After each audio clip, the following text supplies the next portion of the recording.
2028 के इतिहास के मद्देनजर इंदौर रेलवे स्टेशन के नए भवन के शिलान्यास का शुभारंभ आज इंदौर के सांसद शंकर लालवानी के द्वारा किया गया। इस अवसर पर पत्रकारों से चर्चा करते हुए इंदौर सांसद शंकर लालवानी ने जानकारी देते हुए बताया कि G+7 के रूप में रेलवे स्टेशन का निर्माण होने जा रहा है, जिसमें 412 करोड़ की लागत आने वाली है। इसमें 18 एक्सीलेटर होंगे, 26 लिफ्ट होगी और पूरा स्टेशन अनुकूलित सेंट्रल एयर कंडीशन रहेगा। हमारा पूरा प्रयास है कि सिंहस्थ के पूर्व रेलवे स्टेशन बनकर तैयार हो जाए ताकि नागरिकों को सुविधा मिलने लगे, जहां पैसेंजरों को चाहिए। इस रेलवे स्टेशन का काम 3 अलग-अलग चरणों में होगा। प्रथम चरण का काम टिकट खिड़की तक, उसके बाद का काम बाद में किया जाएगा।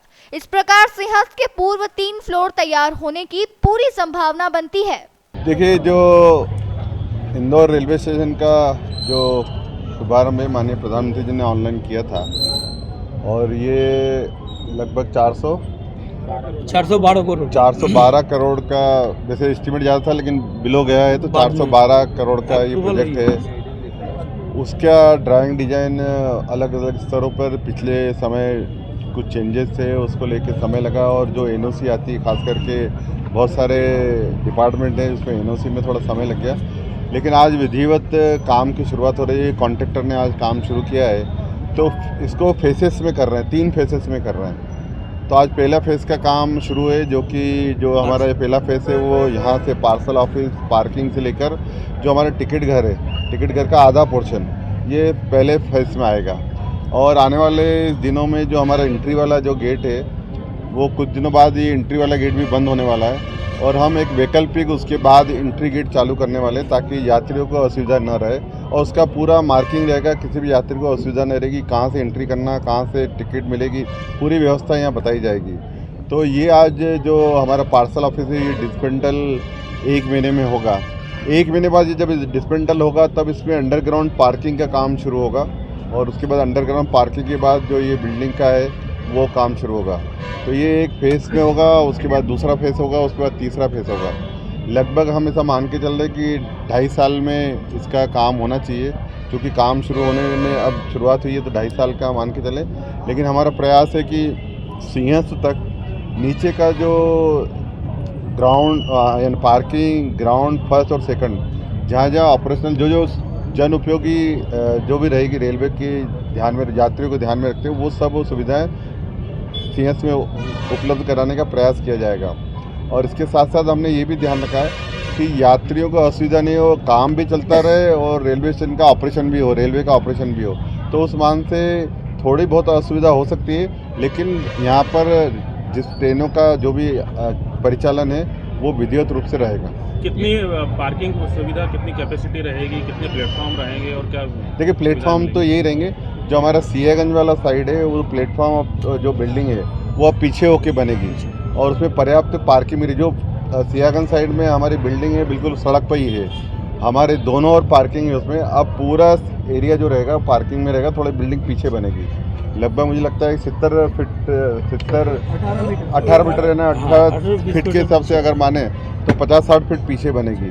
तो सुविधा देखिए, ये तो G+7 है, तो ये जो रहेगा G+7 रहेगा। पूरा इंटरनेशनल जो रहती है एयरपोर्ट पे सुविधा है वो सब सुविधा यहाँ पर रहेगी।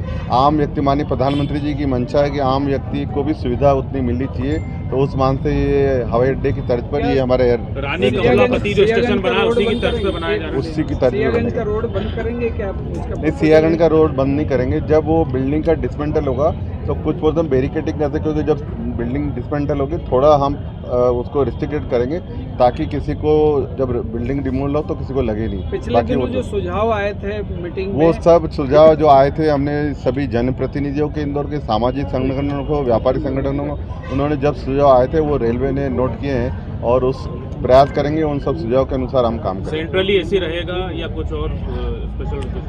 कूलिंग, इसका कूलिंग है, वैसे पूरा कूलिंग है, कॉन्कोर्स में कूलिंग रहेगा पूरा।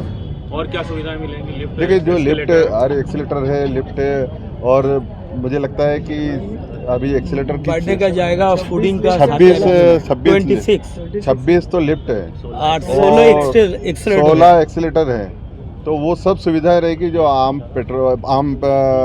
रेलवे स्टेशन पे नहीं रहती, वो एयरपोर्ट पे रहती है, वो सब वहाँ पर कितने रहेगी। समय में इसको पूरा करने देखिए हमने कहा है 2.5 साल का हमारा समय है, कोशिश करेंगे इसमें पूरा हो, लेकिन सीएस में वो सब सुविधा देंगे जो आम यात्रियों को आवश्यकता सीएस लगती के है। दौरान काम रुका रहेगा या चलता काम नीचे का हमने बोला है कॉन्ट्रैक्टर से भी, अधिकारी से भी, कि parking, ground floor, first floor, second floor का काम पूरा हो जाना चाहिए ताकि आम यात्री को सुविधा मिल सके। ऊपर का काम भले आप बाद में करना। प्लेटफॉर्म की संख्या इतनी प्लान रहेगी। किया था आपने मतलब शास्त्री ब्रिज का है सेकंड फेज में, जब हमारा नेहरू पार्क वाला जो है प्लेटफॉर्म नंबर 5 और 6, जब हम उस पर काम करेंगे सेकंड फेज में, उसके साथ इसको क्लब कर रहे हैं।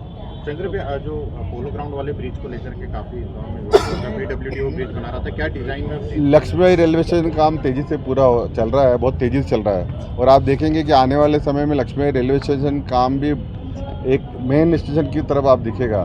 लक्ष्मीबाई के रेलवे स्टेशन के दूसरी तरफ जो बाणगंगा साइड है, क्योंकि जब बाणगंगा के लोग भी घूम के लक्ष्मीबाई रेलवे स्टेशन पे आते हैं, तो बाणगंगा साइड भी हम वो सब सुविधा दे रहे हैं जो उन यात्रियों की चाहिए। उसके दोनों ओर लक्ष्मीबाई रेलवे स्टेशन दोनों ओर 2 ब्रिज बन रही है, और ये ब्रिज इसलिए बन रही है कि जब आने वाले समय में जब इंदौर से खंडवा का जो काम चल रहा है, ये जब काम पूरा हो जाएगा तो 100 से ज़्यादा ट्रेनें यहाँ से गुजरने वाली है, तो हमारा इंदौर मेल ट्रैक पे आएगा, इसी रेलवे स्टेशन पे 100 से ज़्यादा ट्रेनें रुकेगी।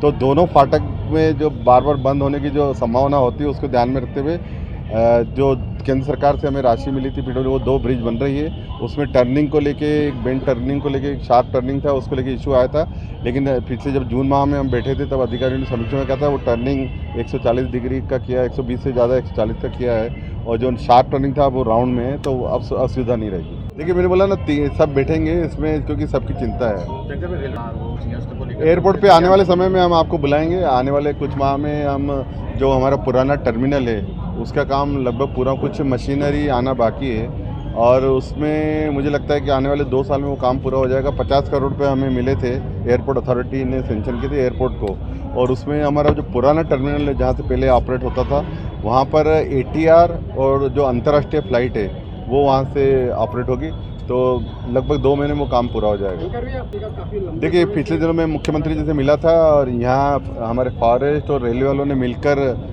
उसमें जो ट्री की नंबरिंग थी वो पूरी कर दी। यहाँ से फाइल भोपाल गई थी, भोपाल से PS लेवल पे हो गया था। मुख्यमंत्री जी ने आश्वासन दिया था, हम दिल्ली में बात करके, मुझे लगता है वो दिल्ली पहुँच गया होगा। जब माननीय भूपेंद्र यादव जी इंदौर आए थे तब मैंने उनके ध्यान में लाया था, उन्होंने बोला था अगर हमारे पास प्रकरण आ गया तो हम शीघ्र निराकरण करते। संभावना है आजकल में उसकी परमिशन मिल जाए। भी हैं, केसेस भी बहुत आ रहे हैं, आम लोग भी इसकी शिकायत कर रहे हैं, और नगर निगम इसमें काम कर रहा है, लेकिन मुझे लगता है कि हमें और कुछ भी तरीका ढूंढना पड़ेगा, क्योंकि जिस संख्या में कुत्ते काट रहे हैं, लोग परेशान हो रहे हैं, तो उसका वैकल्पिक सबसे साथ बैठ के करेंगे, क्योंकि उसमें 2-3 स्टेक होल्डर है, खास करके जो पर्यावरण जानवरों को बचाने वाले लोग हैं वो भी हैं, जिनको काट रहे हैं वो शिकायत करने वाले लोग भी हैं, नगर निगम उसकी एजेंसी, सब बैठेंगे उसका निर्णय करेंगे।